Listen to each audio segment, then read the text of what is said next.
In 1969, Greg Mastriana took a job as an assistant course superintendent at Westminster's 18-hole Highland Hills Golf Course.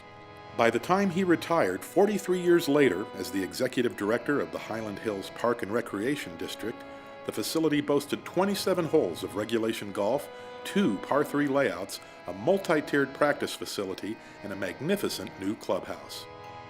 Well, when I started at Highland Hills, it was completely different, of course.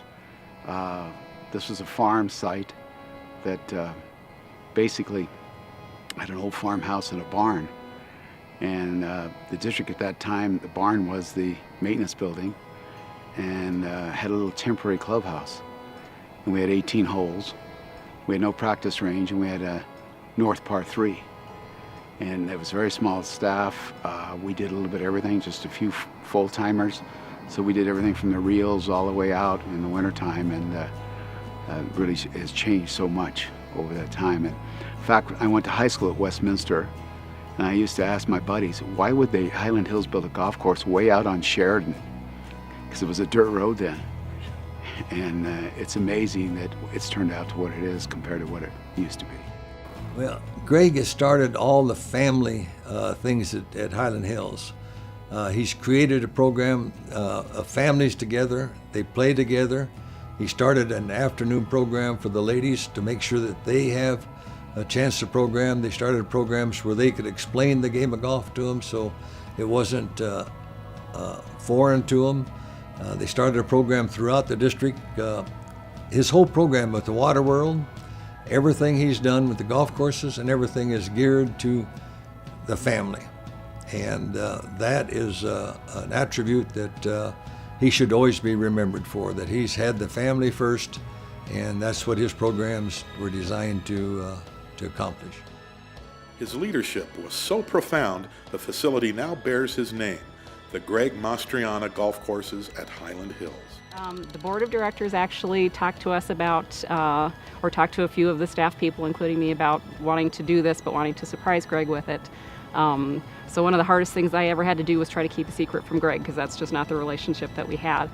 But they decided that they were insistent upon doing it, that this should carry his name, and rightfully so. This again was the facility that he was just so very passionate about.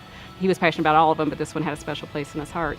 So they actually, he was out having had surgery, and they invited him back in for a board meeting and just read the most wonderful resolution changing the name of the golf course, and he could not have been more shocked. And of course, he's so humble, he had a hard time accepting it, but I think it was the most wonderful thing they could have done.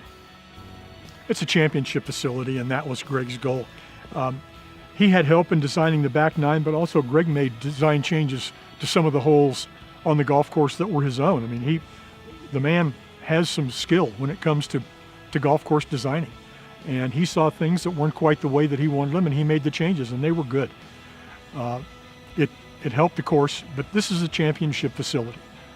And we hold state championships at this facility. I mean, it's an honor for the golf course, and I think all of that goes back as being an honor to Greg.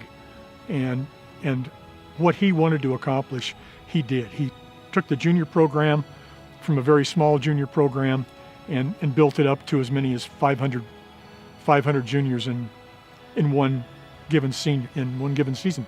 He did a wonderful job while he was here in helping develop ladies golf with the Golf for Women program. I mean, everything that he did was about building golf in the Northwest metropolitan area, and he did an outstanding job of that. In addition to expanding the golf operation, Greg counts among his achievements creating such attractions as Water World, Adventure Golf and Raceway, and the Ice Center.